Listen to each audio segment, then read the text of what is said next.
Sri Lodin Wok Kamaruddin has resigned as CEO of Lembaga Tabung Angkatan Tentera LTAT with immediate effect. Picking up the baton is Kumpulan Wang Persaraan KWAP current Chief Investment Officer Nik Amlizan Mohammad. Defence Minister Mohammad Sabu says he has approved both Lodin's resignation and Nik Amlizan's appointment. The news confirms a report by The Age in its weekly edition published more than 2 weeks ago. Sources told The Age that the replacement had been discussed by the Council of Eminent Persons.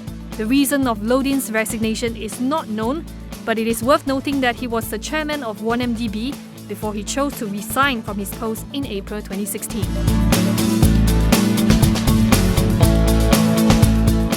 Prime Minister Tun Dr. Mahathir Mohammad says more charges will be pressed against Datuk Seri Najib Razak. Mahathir acknowledges that so far only a few charges have been made against his predecessor. He explains that the government is prioritising the bigger cases with clearer evidence for now, while continuing to collect proof for the other cases.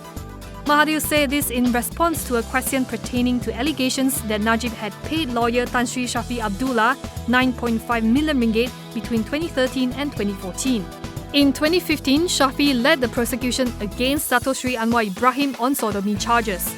Asked if the government would look into the claims, the Prime Minister says it will be tackled in time. Najib is already facing charges of abuse of power and criminal breach of trust following a probe into SRC International. Last month, he was also charged with 3 counts of money laundering as part of a probe into money missing from 1MDB. The MOF has appointed a 3-man executive team to restructure and turn around Prasarana Malaysia.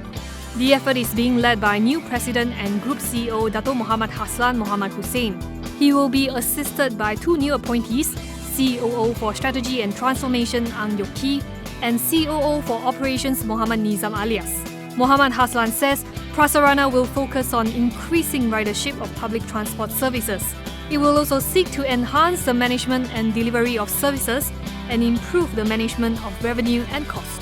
Ang has regional investment and consulting experience with Boston Consulting Group, SoftBank and McKinsey, while Nizam previously served as a general manager in the Prasarana Group MD's office after stints with the Renom Group and Post Malaysia.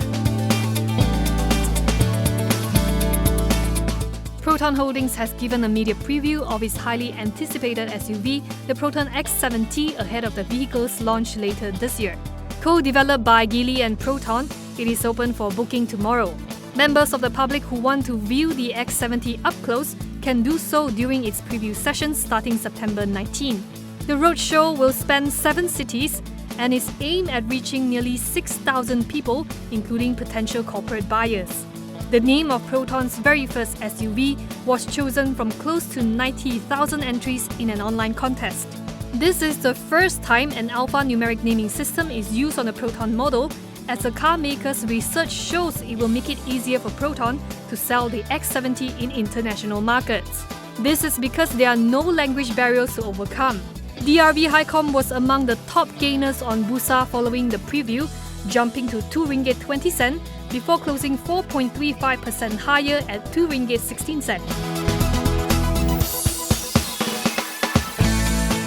The Malaysia Competition Commission (MyCC) has started investigations into tyres and beverage firms in Malaysia for possible anti-competitive behaviours.